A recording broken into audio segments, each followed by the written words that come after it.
Bienvenidos. El día de hoy hablaremos de las vías de exposición y toxicocinética. Como ya saben, mi nombre es Jorge Negrete Peñata, bacteriólogo magíster en biotecnología.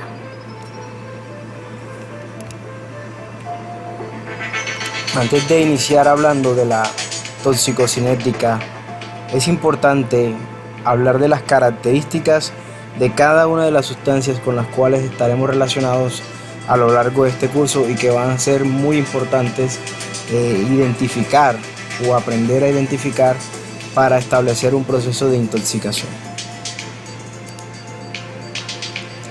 Cuando hablamos de características de las sustancias tóxicas, es importante hablar de la estructura química y la presencia de ciertos grupos funcionales dentro de la molécula, que le otorga a estas ciertas cualidades que determinan su toxicidad. Dentro de esas características está la alta reactividad. La alta reactividad es cuando una molécula es capaz de reaccionar con grupos endógenos del organismo, aumentando la capacidad del tóxico y de esta forma alterar algunos procesos metabólicos. Ejemplo de ellos tenemos la oxidación por parte de los grupos nitro y amino del ion ferroso que contiene la hemoglobina en la sangre. Como ustedes bien saben, la hemoglobina es la encargada del transporte del oxígeno a lo largo de todo el cuerpo. Cuando se afecta este ion ferroso, la hemoglobina pierde su capacidad de saturación de oxígeno, lo que dificulta que se realice el transporte de oxígeno a los diferentes tejidos, generando de esta manera anoxia y por ende una necrosis de ciertos tejidos que pueden representarles la muerte a muchos organismos vivos.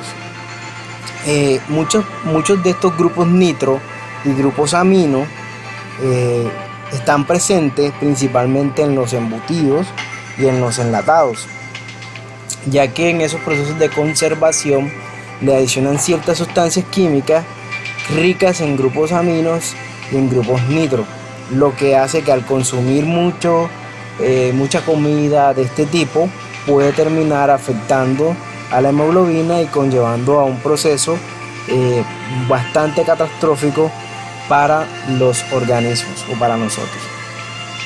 Otros grupos de alta reactividad son los grupos alquilos del azufre o del fósforo. Entonces es muy importante tener en cuenta esto de la reactividad al momento de hablar de un compuesto que se considera tóxico. Otra de las cosas que debemos tener en cuenta es la estabilidad en el medio. La estabilidad en el medio de una molécula se refiere al tiempo en que esta molécula tarda en degradarse. Si una molécula no es soluble en agua y además en su estructura tiene un predominio de enlaces químicos muy estable, esto significa que la sustancia es una sustancia poco reactiva y por ende tiende a acumularse dentro del ecosistema o tiende a acumularse dentro del individuo y su eliminación o degradación va a ser muy complicada. Esto sucede principalmente con algunos agroquímicos organoclorados que anteriormente se utilizaban para la fumigación de los diferentes cultivos de maíz, cultivos de algodón, entre otra serie de cultivos. Era popularmente conocido con el nombre de DDT. Este compuesto hace algunos años fue restringido el uso porque precisamente su degradación era aproximadamente de un 50%. El resto se acumulaba en el ambiente, iba a dar a los cuerpos de agua, terminaba en los alimentos en algunas ocasiones y terminaba por generar un efecto tóxico muy agresivo hacia el ambiente. Se dice que ese componente que se quedaba en procesos de degradación tardaba de 2 a 15 años o más en hacer su degradación completa. Entonces imagínense todos los cultivos que eran regados constantemente o cada 6 meses o cada año con este tipo de productos, la acumulación en el ambiente pues si lo hablamos en tiempo, tardaría mucho tiempo para que se pudiera presentar. Entonces es muy importante tener en cuenta esta serie de compuestos al momento de evaluar los daños que se pueden presentar en el ambiente. Muy bien, otra de las características que hay que tener en cuenta, así al igual que la estabilidad en el medio, es la fácil degradación o eliminación, que consiste principalmente en esos compuestos que tienden a ser eliminados con facilidad del cuerpo, o pueden ser eliminados con facilidad del ambiente, ya que son compuestos que presentan grupos hidroxilos y grupos carboxilos y cadenas abiertas con pocos carbonos, lo que hace que estos compuestos reaccionen fácilmente con otros y puedan ser transformados, degradados y posteriormente eliminados. Ejemplo de esto, pues tenemos uno muy popular que creo que muchos conocen, y es el alcohol. El alcohol presente en las diferentes bebidas, como el caso de la cerveza, tiene un proceso de degradación estimado de 8 horas. Es el proceso que tarda, o el tiempo más bien que tarda el cuerpo en metabolizarlo, en transformarlo en una sustancia que es menos tóxica para el cuerpo y que puede ser fácilmente eliminado por la orina.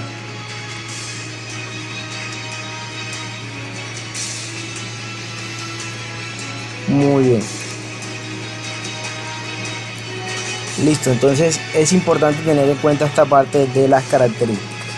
Otra de las cosas que debemos tener en cuenta al momento de hablar de las sustancias químicas es principalmente los tipos de intoxicación que se pueden presentar cuando nos encontramos frente a un compuesto químico.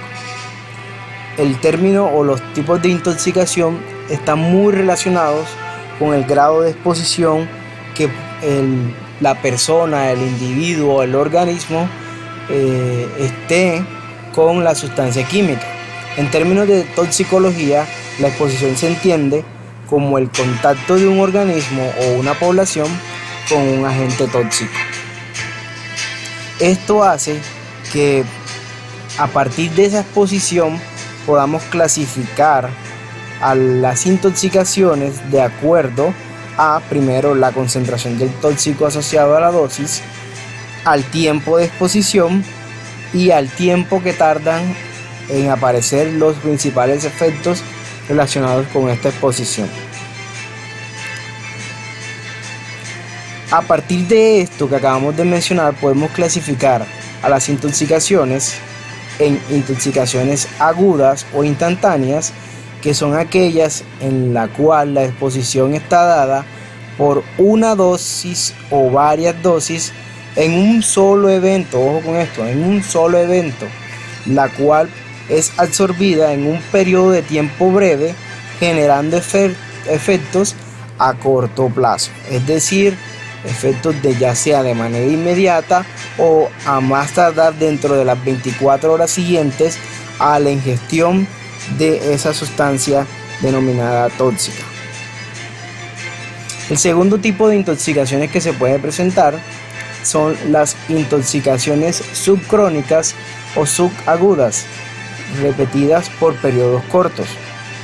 Estas suelen ser debidas a exposiciones frecuentes o repetidas en un periodo de varios días o semanas antes de que aparezcan los síntomas. ¿Qué quiere decir esto? Que la persona está más relacionada, este tipo de intoxicaciones están más relacionadas con intoxicaciones laborales. La persona entra en contacto con la sustancia por un periodo de tiempo que se considera más o menos de 90 días, equivalente a 3 meses, y posterior a esos 3 meses de estar expuesto todos los días a esa sustancia es que empiezan a aparecer los principales signos que nos evidencian el proceso de contaminación. Esto se ve, ejemplo claro de esto es los trabajadores que trabajan con el gas, de las industrias gasíferas, por decirlo así, que tienden a sufrir choques anóxicos, por decirlo así, en determinados momentos debido a la sustitución del aire por parte del gas. Una vez que han estado expuestos por un periodo considerable, ya el oxígeno se les dificulta la respiración del mismo y terminan por sufrir desmayos, entre otras situaciones laborales. Por último, encontramos las intoxicaciones crónicas o continuas por periodos largos. Estas intoxicaciones son aquellas que aparecen en un plazo más o menos largo por absorciones repetidas y se deben principalmente a una exposición repetida al tóxico durante mucho tiempo o en periodos incluso vitalicios, con absorción de dosis mínimas que en algunas ocasiones son inapreciables y que por ende las personas consideran que al momento de estar realizando determinadas actividades no se están intoxicando. Muy frecuentes también este tipo de intoxicaciones en el medio laboral, en la toxicología alimentaria y en la toxicología ambiental. Se asocian principalmente a esas labores o a esos trabajos en los cuales las personas se exponen a un determinado tóxico de manera vitalicia. Ejemplo de ellos tenemos la asbestosis, que está derivada por la manipulación de asbesto. Por ejemplo, tenemos personas que se dedican solamente a colocar el tejado o las tejas de Eterni. El de Eterni hace algún tiempo estaba elaborado en su mayor porcentaje con asbesto. Estas personas, al momento de colocar el Eterni, muchas veces tienen que cortar y las partículas de asbesto se dispersan en el aire y son inhaladas, pero como la persona no ve un efecto inmediato, piensa que no hay algún efecto negativo sobre su organismo al realizar este tipo de labor en donde inhalan estas partículas. Posteriormente, a lo largo de 20 o 30 años, empiezan a surgir las diferentes patologías que estuvieron relacionadas con esta labor en la cual se desempeñaron toda su vida. Esto también se ve reflejado cuando vivimos cerca de algunas industrias que emiten ciertas contaminaciones ambientales, las cuales nosotros percibimos porque las corrientes de aire las llevan hasta nuestras viviendas, y es entonces en donde empiezan a aparecer las enfermedades a lo largo de una exposición de 10 o 20 años a la misma sustancia.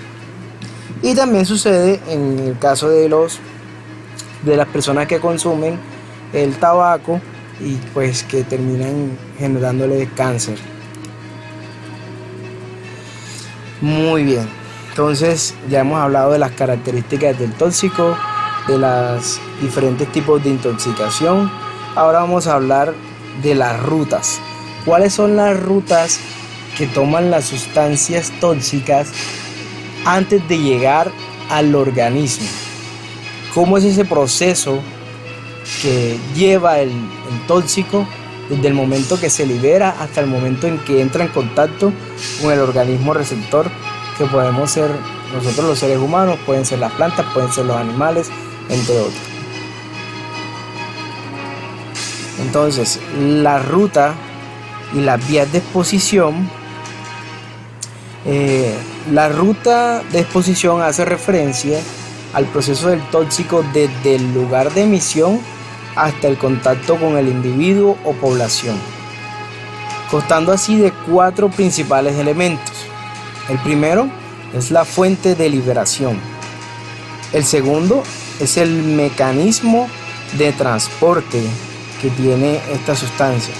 El tercero, el punto de contacto con el individuo o la población.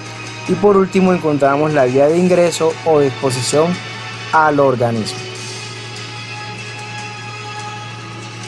Tenemos una imagen en la cual podemos evidenciar el comportamiento que tiene una sustancia tóxica que se está derramando de un tanque de almacenamiento.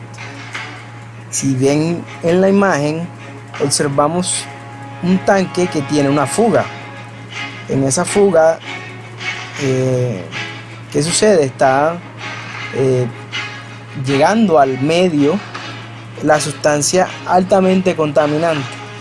Una vez sale del tanque, empieza a generar efectos sobre el ecosistema. ¿En qué sentido? En que esa fuga llega al suelo y en el suelo es absorbido por las diferentes capas del suelo y pasa a los acuíferos subterráneos mediante ese cruce entre las diferentes capas y subcapas del suelo, y llega a contaminar los diferentes acuíferos subterráneos. A su vez también está contaminando el suelo. Cuando entra en contacto con el suelo por escorrentía, llega a los cuerpos de agua superficiales. También en ese proceso entre llegar al cuerpo de agua hay un proceso de vaporización o evaporación, lo que transforma esa sustancia en un compuesto gaseoso que va a contaminar principalmente la atmósfera. Este mismo proceso de vaporización ocurre en el agua, que es en ese acuífero superficial que está siendo contaminado por esta sustancia. Si se fijan, hasta el momento ya llevamos contaminación en el agua superficial, en el agua subterránea, en el suelo, y estamos contaminando la atmósfera. Ya esa sustancia que inicialmente se fugó de ese tanque de almacenamiento ya lleva una contaminación propagada.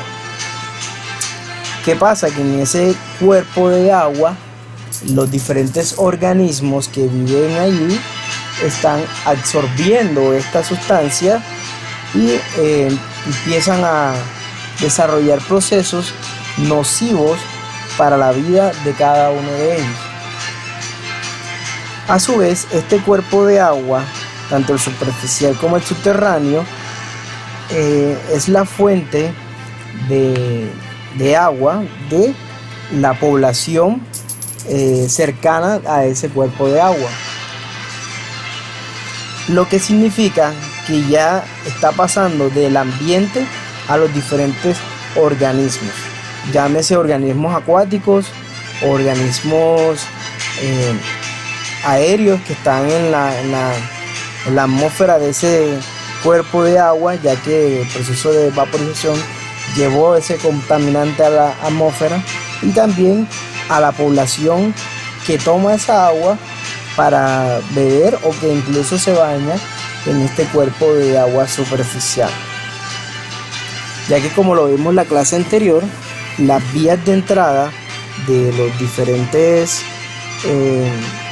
compuestos van a ser la vía inhalatoria, la vía oral, la vía cutánea. Entonces vemos acá en esta imagen, ya de manera más desglosada, todo eso que estábamos comentando hace un momento. Todo empezó por esa fisura en el tanque, que se podría considerar como la fuente de contaminación, y esto lo que hace es que debemos tener en cuenta ese mecanismo de liberación del contaminante, que ya sabemos que está llegando a las diferentes partes del ecosistema. El transporte de ese contaminante, ¿cómo se dio? Se dio mediante mecanismos de desplazamiento y transformación. Primero, por la acumulación en el receptor inicial, que fue el suelo, lo cual llevó al agua a contaminar el agua subterránea, y que llevó a contaminar el acuífero superficial. Una vez ya dentro de ese acuífero, se genera un proceso de transformación física, química o biológica, que el físico es la vaporización y precipitación, el químico la fotólisis e hidrólisis, y el biológico, pues en la imagen no se muestra, pero ya sabemos muy bien que es el proceso de absorción de los diferentes componentes o organismos acuáticos. Muy bien, el transporte físico dentro de este cuerpo de agua se dio mediante las corrientes de agua y el viento. El punto de exposición es el lugar y el mecanismo de contacto del individuo o la población con el agente tóxico. ¿Cuál sería ese punto de exposición entonces? cuando usamos ese cuerpo de agua contaminado para preparar los alimentos, para tomar, para las diferentes actividades de la población. ¿Y cuáles serían las vías de exposición? Pues ya las hablamos, que son la oral, la inhalatoria y la cutánea, ya sea por el polvo, por el agua y el suelo, y por el aire y el agua. Muy bien, hasta aquí hemos hecho como una especie de preámbulo de todo lo que está relacionado con la toxicocinética, que es la base de la presentación del día de hoy. La toxicocinética estudia el proceso que sufre un tóxico desde el ingreso a un organismo hasta su eliminación. Dada la exposición, las sustancias generan toxicidad siempre y cuando superen las estrategias de protección a los tejidos diana que el organismo presenta. Nuestro cuerpo, cuando se enfrenta a una sustancia tóxica o una sustancia ajena, lo primero que hace es implementar los diferentes estrategias de protección. ¿Cuáles son esas estrategias de protección? Pues la inmovilización, la inactivación y la eliminación. Nuestro sistema de defensas o el sistema de defensas de los diferentes organismos evita en su proporción que ese tóxico o esa sustancia vaya a generar un efecto negativo en el interior de nuestro organismo. Pero cuando sucede la intoxicación, cuando estas barreras son superadas por la concentración de esa sustancia tóxica. Una vez esto es superado, entra el tóxico a nuestro organismo, y es entonces en donde empieza a surgir este proceso denominado toxicocinética, que está dividido en 4 etapas principales. La primera de ellas es la absorción, la segunda es la distribución, la tercera es el metabolismo y excreción, y el metabolismo, y por último la excreción. Algunas veces este proceso es conocido como ADMET cada una de las iniciales de las diferentes etapas en las cuales el tóxico se desenvuelve dentro del organismo. Muy bien, la primera etapa es la absorción. Esta etapa consiste en el paso del exterior a la circulación dentro del organismo. El tóxico debe traspasar esta etapa o estas barreras que son principalmente generadas por las diferentes membranas biológicas, los cuales sirven como mecanismo de defensa de cada uno de los sistemas de nuestro cuerpo. Entonces, para que se dé este proceso, el tóxico debe tener la capacidad de atravesar todas estas barreras y membranas. ¿Y cómo lo hace? Preguntarán ustedes. Principalmente por 3 procesos, que son la difusión simple, la difusión facilitada y el transporte activo. La difusión simple consiste en el paso de las moléculas polares de bajo peso, preferiblemente aquellas que son hidrófobas, y a través del gradiente de concentración. Ustedes saben que existe un gradiente en el cual las sustancias que se presentan o que están en concentraciones diferentes, tanto en el medio interno como en el medio externo, se facilita el transporte de este tipo de sustancias. ¿Cuándo ocurre esto? Principalmente cuando en la membrana encontramos, cuando hablamos de estos gradientes de concentración, nos referimos básicamente cuando las sustancias pasan de un medio de mayor concentración a un medio de menor concentración. La difusión facilitada es aquella en la que se requieren las proteínas especializadas que se encuentran dentro de la membrana citoplasmática y que facilitan el transporte de muchas moléculas, especialmente aquellas moléculas hidrofílicas.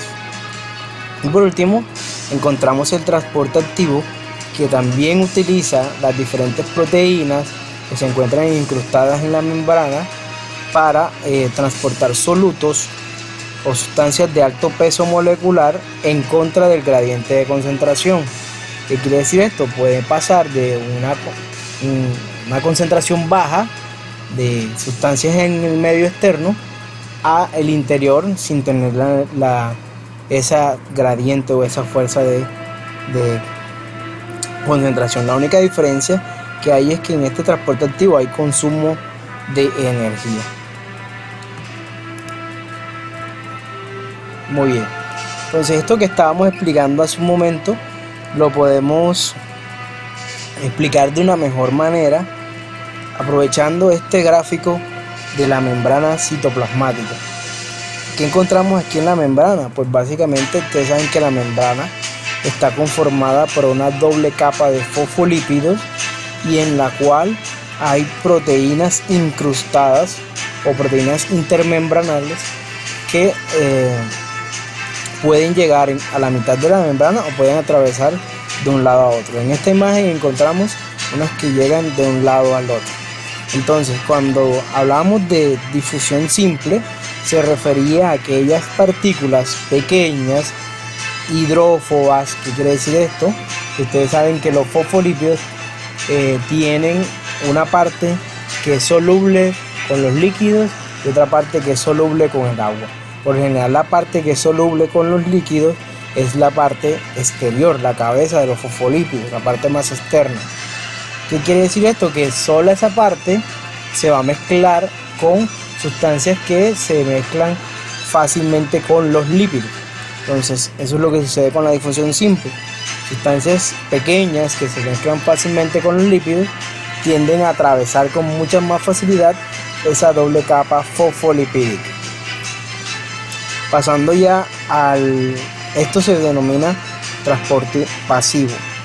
Pasando ya a la difusión facilitada, es aquella en donde las sustancias utilizan los canales que se encuentran dentro de esas proteínas y a través de esos canales tienen la facultad de atravesar del medio externo al medio interno. Y por último encontramos el transporte activo, que también utiliza esas proteínas transportadoras, pero en esta ocasión le inyecta energía para pasar sustancias que son grandes o compuestos grandes y que se encuentran en pequeña concentración desde el exterior al interior. Muy bien, pero ustedes se preguntarán, listo, pero ¿qué hace el cuerpo para evitar que este tipo de procesos suceda? ¿Cuáles son esas estrategias que se utilizan para evitar que el tóxico o que la sustancia sea absorbida? Entonces es allí en donde encontramos que los tejidos tienen recubrimientos especiales o tienen condiciones especiales que van a tratar al máximo de evitar que esta difusión simple, difusión facilitada y el transporte activo se genere. Ejemplo de ellos tenemos que en el tejido tracto gastrointestinal y en el aparato respiratorio, así como la piel y en las superficies en las diferentes superficies del cuerpo, vamos a encontrar que van a existir ciertas barreras o ciertas estrategias, como es el caso por ejemplo en el tracto gastrointestinal. El pH bajo hace que no todas las sustancias resistan estas condiciones de pH y tiendan a desnaturalizarse, y evita de esta manera de que se absorban algunas sustancias. A su vez, en este mismo tracto gastrointestinal se genera la degradación o transformación por la actividad enzimática y la actividad microbiana. Es allí en donde los microorganismos tienen un papel importante ya que tienen la capacidad de transformar algunas sustancias y evitan su absorción y facilitan por ende su eliminación. Entonces, esas son como las estrategias que encontramos en el tracto gastrointestinal. Entonces se preguntarán por qué hablamos del tracto gastrointestinal, el aparato respiratorio y la piel. Pues básicamente porque son las principales vías de exposición. Como ya le habíamos hablado, las vías de entrada de los tóxicos es inhalatorio, o sea, tracto respiratorio, aparato respiratorio, digestiva, tracto gastrointestinal, cuando ingerimos una sustancia, y en la piel cuando la vía de entrada es la cutánea. Muy bien, entonces las estrategias de defensa del aparato respiratorio van a ser principalmente el filtrado de muchas sustancias por los vellos nasales. Esos vellos o esas vellosidades en la nariz tienen un papel importante. ¿Cuál es ese papel? Básicamente retener partículas grandes para que no sean inhaladas o absorbidas por el cuerpo. A su vez, uno de los principales mecanismos de expulsión física de sustancias ajenas a nuestro cuerpo es el estornudo. Y por último encontramos la producción del moco. Algunas veces creen que este tipo de sustancias es desagradable tenerlas en el organismo, pero ellos tienen una función importante. ¿Cuál es su función? Adherir. Con esa capacidad de adherencia quedan atrapadas muchas partículas en el moco que posteriormente pueden ser eliminadas y no van a entrar con facilidad al interior de nuestro cuerpo. Bueno, por último encontramos la piel, que utiliza las estrategias de defensa, que son la baja permeabilidad, la disposición de varias capas en la piel, la baja irrigación sanguínea en algunos sectores de la piel y la ausencia del transporte activo. Esto hace que la piel también presente cierta resistencia ante algunas sustancias tóxicas. Muy bien. Supongamos que la sustancia tóxica logró atravesar toda esta serie de barreras que existen en los órganos receptores o donde entran las diferentes sustancias. ¿Qué ocurre entonces con el tóxico? Pues una vez es absorbido por el cuerpo, pasa a un proceso de distribución. En esta etapa, el tóxico deja de estar en el sistema circulatorio y pasa a ubicarse en otros tejidos y órganos del cuerpo. Los comportamientos de destino pueden ser el almacenamiento en algunos órganos o puede ser el daño tisular de esos órganos diana de alguna de estas sustancias tóxicas. Algunas sustancias o algunos contaminantes tienen afinidad por ciertos tejidos en particulares, lo que influye en la distribución del mismo a lo largo del cuerpo.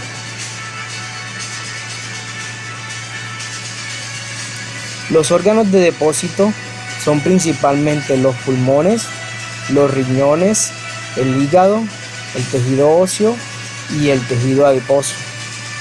En el caso de los riñones y el hígado es debido principalmente a al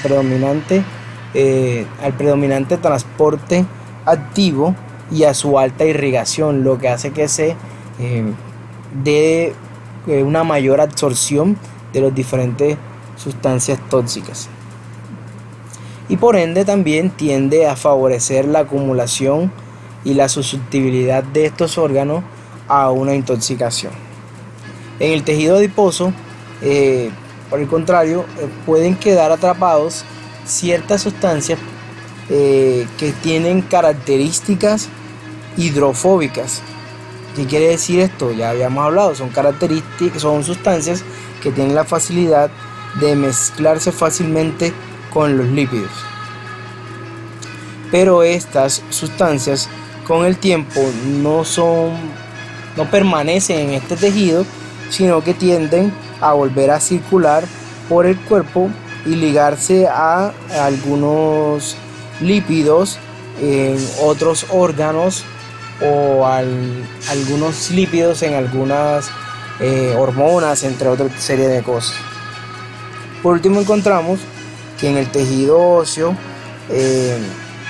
se tiende a depositar las sustancias tóxicas que tienen contenido de potasio y algunas sustancias que tienen contenidos o elementos dentro de su estructura, principalmente de fluorocromos o fluoruros. Muy bien, en esta tablita tenemos la clasificación, o más bien los agentes tóxicos que tienen afinidad por un sistema en particular.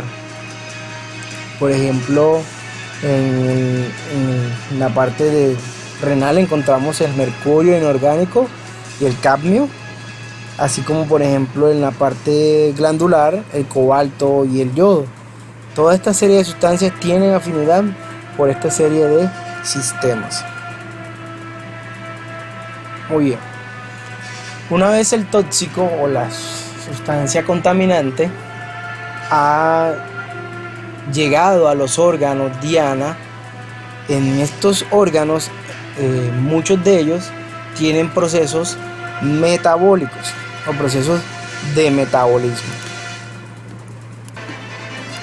Bueno, el metabolismo es más que el conjunto de biotransformaciones que sufre el tóxico dentro del organismo, que tiene por objeto reducir su efecto, llámese de otra manera desintoxicación, y pasar de un complejo liposoluble a un complejo hidrosoluble, facilitando de esta manera su eliminación. Por lo general, este proceso de metabolismo está llevado por órganos como el hígado. También existe un proceso de metabolismo en los riñones, un proceso ya con menor eficiencia en los pulmones y en otros órganos del cuerpo.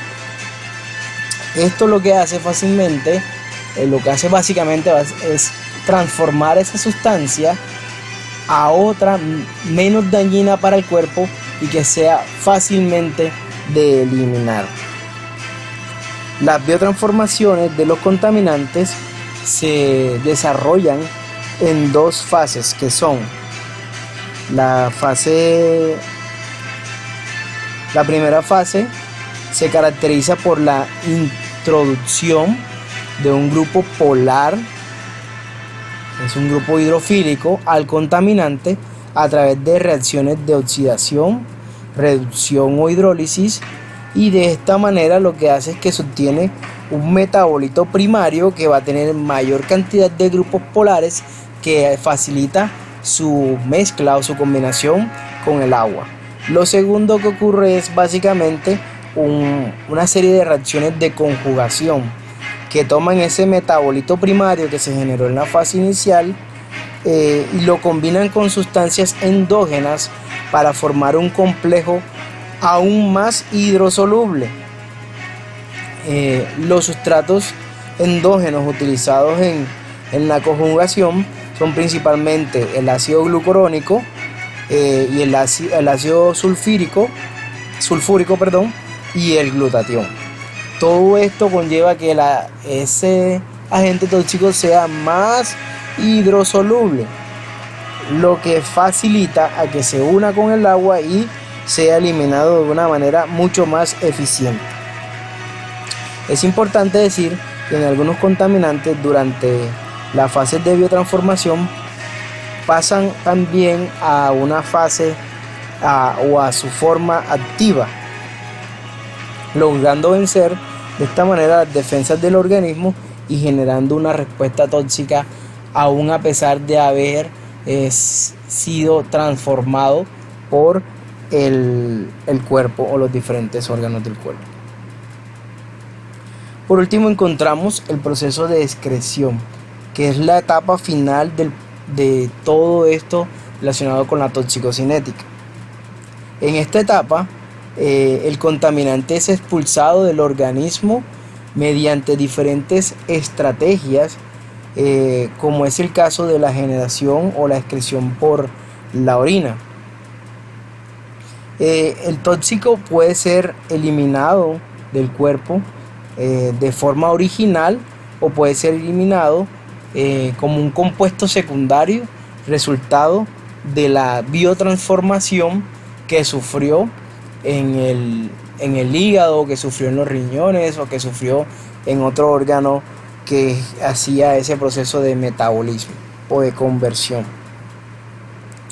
Bueno, muy bien, la excreción dada o que se da por la orina es aquella que se genera principalmente en los procesos metabólicos que realiza los riñones.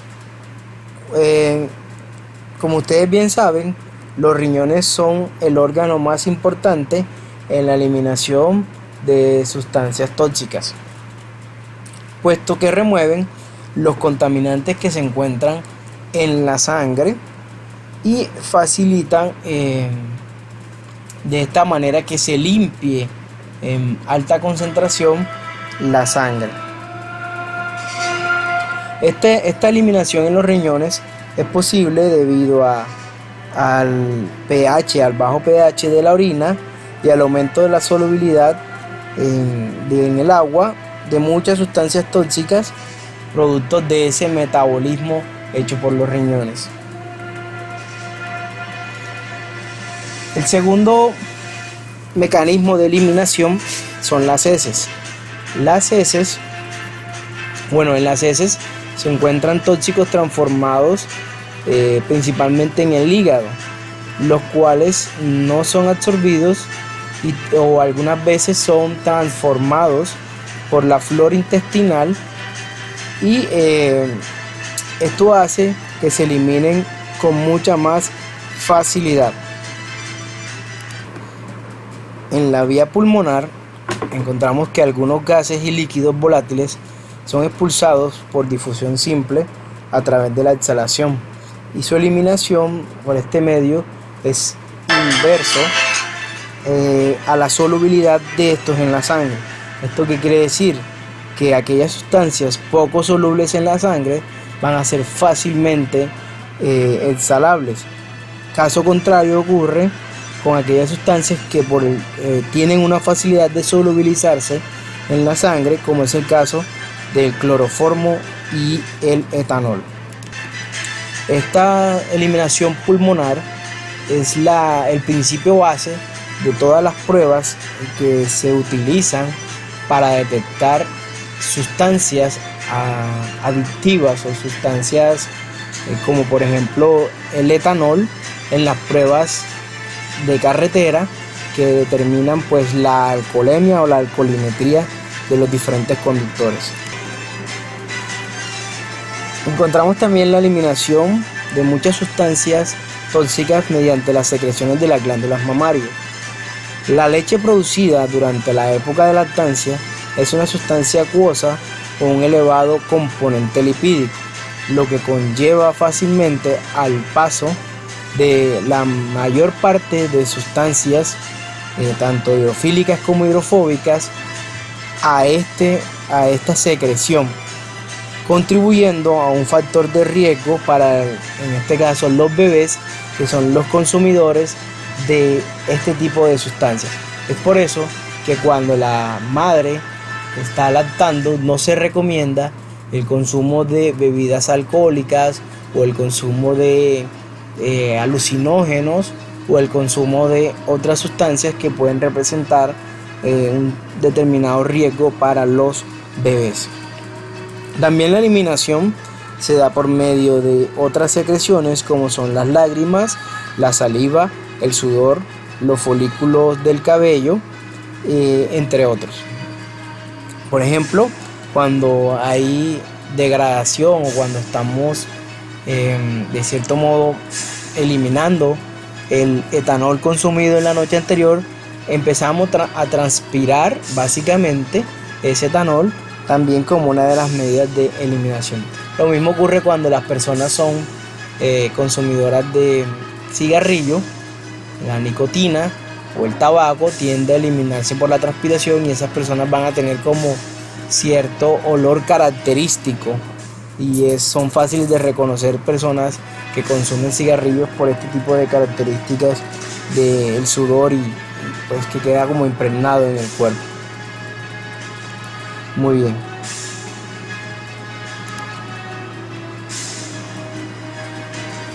A modo de resumen, encontramos el proceso de toxicocinética en este cuadro o mapa conceptual, en donde vemos básicamente las vías de exposición, que son pues la ingestión, el contacto dérmico y la inhalación.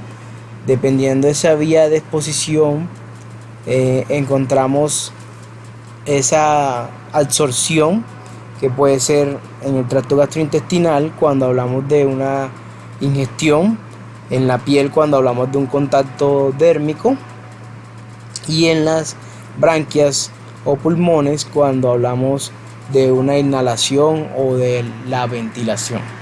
Entonces es allí en donde se va a dar ese primer paso, que es la absorción. Una vez se absorbe el contaminante, pasamos al transporte y almacenamiento, que es la búsqueda de esa sustancia de un tejido diana que va básicamente a almacenar o a transformar esa sustancia.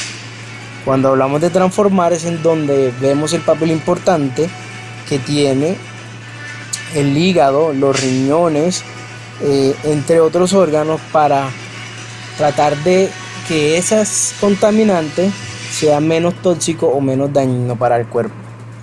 Entonces es allí en donde vemos que el hígado hace su proceso de metabolismo, transformando el compuesto y generándolo o llevándolo o excretándolo más bien a través de la bilis. La bilis retorna al tracto gastrointestinal y en el tracto gastrointestinal es eliminado en forma de heces. Cuando el proceso de transformación se realiza en los riñones, el compuesto o el subproducto más bien se elimina por medio de la orina, que la orina pasa a través llega a la vejiga y de la vejiga es expulsada en la micción. Cuando el proceso de transformación se realiza en los alvéolos, el compuesto contaminante es expulsado básicamente por el aire expirado o por el agua expirada. Entonces es ahí en donde vemos cómo de manera general podemos describir la toxicocinética que ocurre con las diferentes sustancias tóxicas en nuestro cuerpo.